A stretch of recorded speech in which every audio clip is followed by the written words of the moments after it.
Hi Deepak, it's a Hi. pleasure to have you here on our event. Same here. Thanks for inviting. Sure.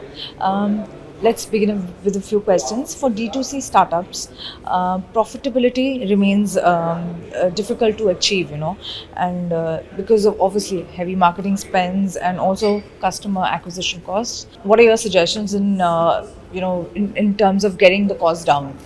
Yeah, I think lot has changed in last 1.5 years. The investor ecosystem has become far more demanding on profitability along with growth, which was not the case few years back. This is one. Secondly, the cost of doing marketing has become expensive, and third is just chasing growth is not the buzzword. The health of the business become an important part. The way I look at this is for especially the new entrepreneurs is look at your unit economics PMF. We spend a lot of money in achieving PMF. PMF is product market fit, but if you are able to kind of build it at a unit economics level from day one, I think you will build a sustainable business over long term. Obviously, will not get profitable from day zero, but you will know that at what point of time you will become. I think having that sight vision is important because when that point comes, you will be the most valuable company in your journey. Sure. There is a constant fight between e-commerce marketplaces and D2C platforms. What can be one actionable strategy, according to you, for a D2C brand to attract and retain customers on their website? So I think I will say now there are three. There are not only two. There is D2C, there is marketplace, and there is quick commerce.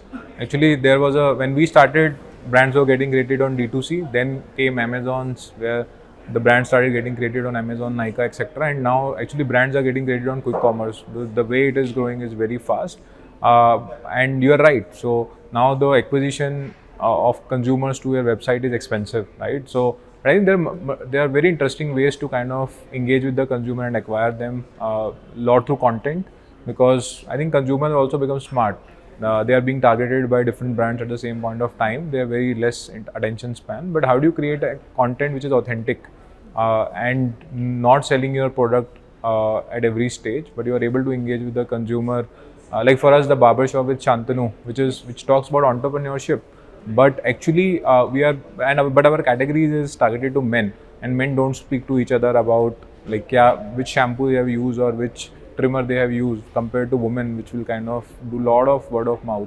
So this kind of drives the conversation to the consumer, moving it from functional to cultural, right? So, and those consumers, once they know the brand, you will kind of see them coming into consideration and then purchase, which is very low cost compared to getting them through traditional performance marketing.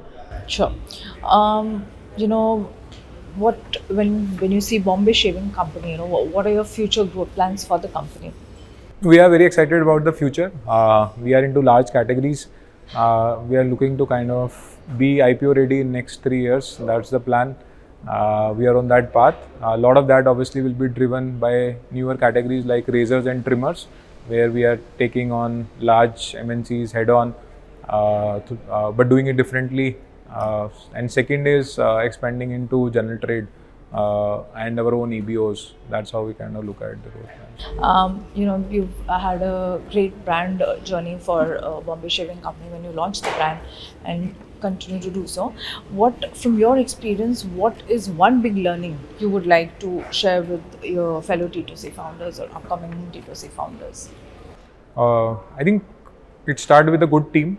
I think build a good, passionate team and make sure that they share a vision with on value creation with you. That's the starting point. And second is be obsessed about consumer. Just don't lose pulse of the consumer. Spend time with them. Understand how consumers are responding to your products. Repeat NPS. That's important. And third is you have to keep trying. But if you see a success, like everyone says in stock market, double down on that. Just double down. Like, don't get distracted once you have found that sweet spot where you can scale. Sure, Deepak. It was nice talking to you. Same here. Thank you. Thank you. Thank you.